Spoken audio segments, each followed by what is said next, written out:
imóvel, tá? Os emolumentos são recolhidos, ele é em cima do valor do imóvel, tá bom?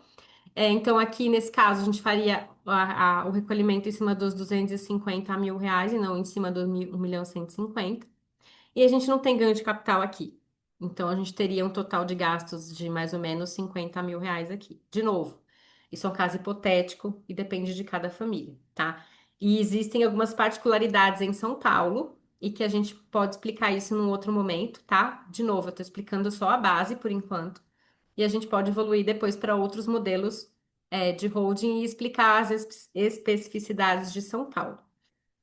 Como eu falei para vocês agora há pouco, como a gente tem um fisco muito querendo ganhar dinheiro em cima da gente, existem algumas estratégias contábeis tributárias que nós temos que nos precaver e fazer para que o cliente não tenha problema. Mas isso, vocês, clientes, não tem nada a ver com isso. Isso é nós que temos que ter a obrigação de saber a técnica e resolver isso para vocês, tá? Então, quanto a isso, vocês fiquem tranquilos, porque nós vamos fazer tudo o que for possível para que minimize todos os problemas relacionados a isso, ok? Até aqui tudo bem, pessoal? Estão conseguindo?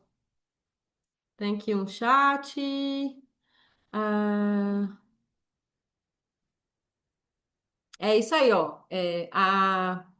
A Vandercina perguntou: doar sem usufruto é uma doação plena? O imóvel passa de fato para o herdeiro beneficiário, é isso?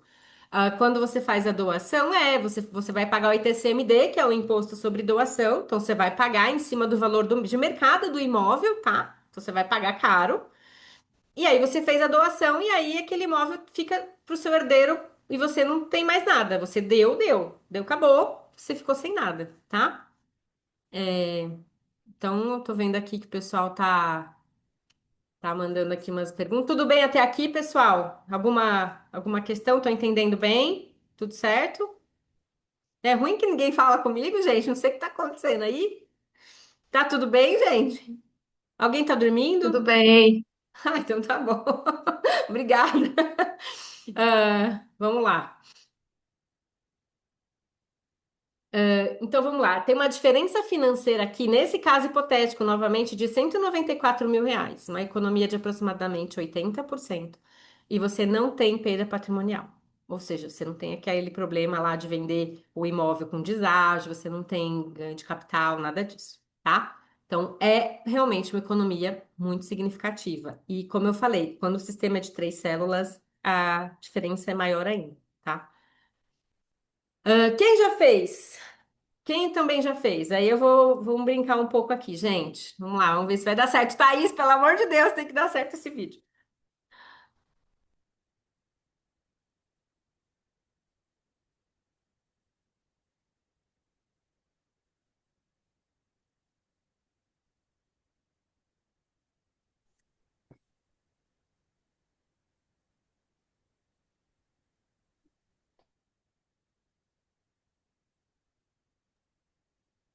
Eu acho que não tá saindo o áudio do vídeo. Não? Exatamente, eu não estou ouvindo o áudio do vídeo, viu? Ai, gente, não acredito. Pior que eu não sei como faz, e agora? Eu Eu também tô não. escutando, eu tô escutando tudo. Que triste. Jura que vocês não estão ouvindo? Ah, mas dá pra ler, não dá? Vocês conseguem ler, não conseguem? Dá para ler. Se for o caso, você coloca no grupo, doutora, entendeu? Aí todos recebem. Eu acho que é bacana isso.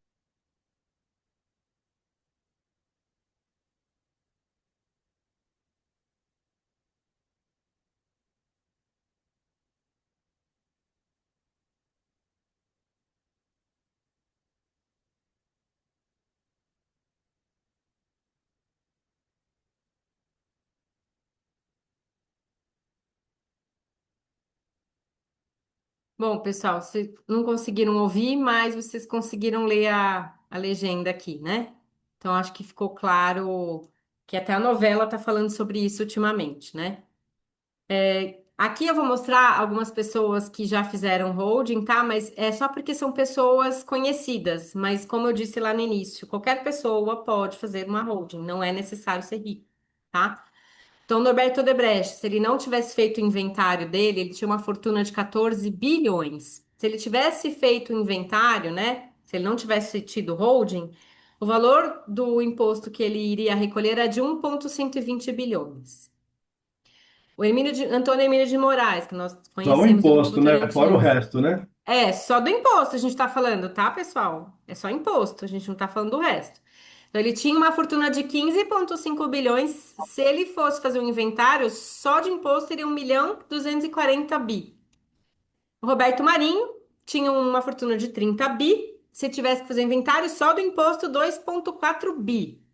E nós, que somos, né, mais pobrinhos, assim, digamos assim, com certeza vamos conseguir economizar muito também, porque não temos 2 bilhões, mas com certeza a gente não quer deixar dinheiro para o fisco, né? Imagino que eu não quero, não sei vocês, mas eu não quero deixar R$ 1 para o governo nem para o fisco. Então é o seguinte, você também pode fazer essa proteção, tá? Para vocês. Como a gente já tá às 19h16, eu vou explicar isso aqui para vocês, tá? Nesse finalzinho. Eu sei que podem ter muitas dúvidas acontecendo, a gente até pode tentar esclarecer algumas hoje, mas o ideal é que a gente foque as dúvidas para amanhã, para não ficar uma live muito maçante, né? Para todo mundo aqui que tem gente que ainda tá no trabalho, enfim.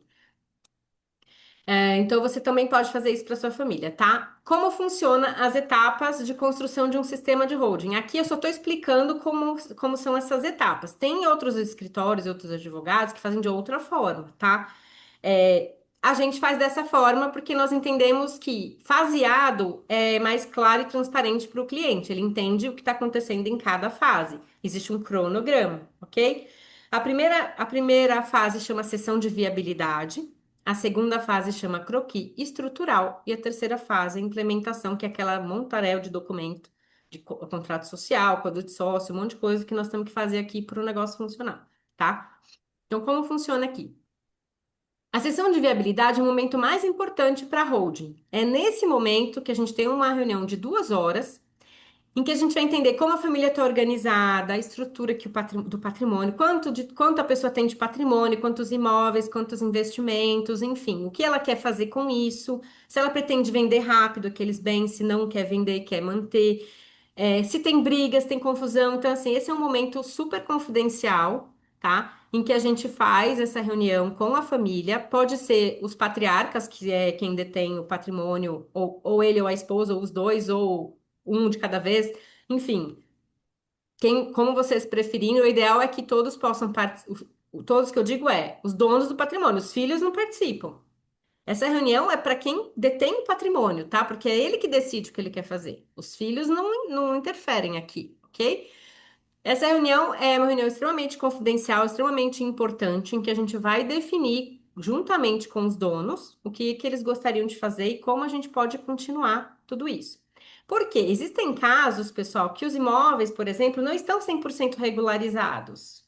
E aí nós vamos ter que, num segundo momento, que é no momento do croquis, observar todas essas matrículas, olhar para tudo isso e ver se está tudo em ordem, se a gente tem que regularizar, se não tem. Então, assim, é uma etapa, que é a segunda etapa que eu vou explicar para vocês, que é uma etapa que demanda um pouco mais de tempo, porque além da gente colocar todos os imóveis, todos os bens, colocar os valores, né? Como seria numa doação, como seria no inventário, como seria a estrutura de uma célula, duas e três, a gente também tem que avaliar se a documentação está em ordem, tá? Após essa reunião da sessão de viabilidade, em que a gente vai dar o diagnóstico para a família, ou seja, olha, com tudo que você me contou, a gente pode evoluir para o croquis, para eu te mostrar como é que vai ficar o seu planejamento? Ou não?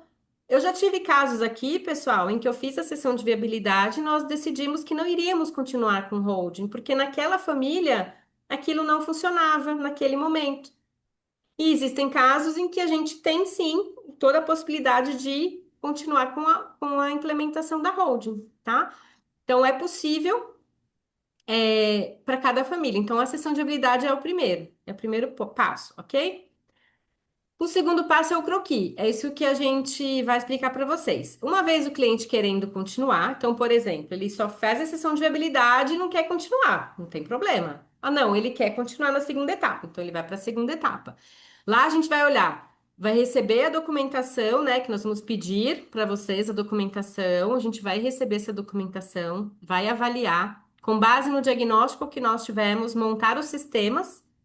E montando esses sistemas, a gente vai mostrar para o cliente os preços de tudo, como vai funcionar e o cronograma de tudo isso, tá? O Wesley é super expert em croquis, ele vai explicar com bastante detalhes para vocês como funciona tudo isso, no momento que vocês escolherem dar continuidade, tá? Esse trabalho ele é bem complexo porque envolve valores, envolve números, envolve todos os documentos. E uma vez fechado esse diagnóstico e fechado o croquis, ou seja, Maíra, a gente vai evoluir para sistema de 3 células, por exemplo. Beleza, com isso definido, nós vamos implementar. O que que é implementar? É fazer de fato, né? Botar a mão na massa, escrever os documentos, passar para vocês lerem, revisarem e fechar todo esse sistema com vocês, ok? Interagir com o órgão público, com contadores, enfim, a gente vai ter que fechar todo o sistema de holding para aquela família, ok?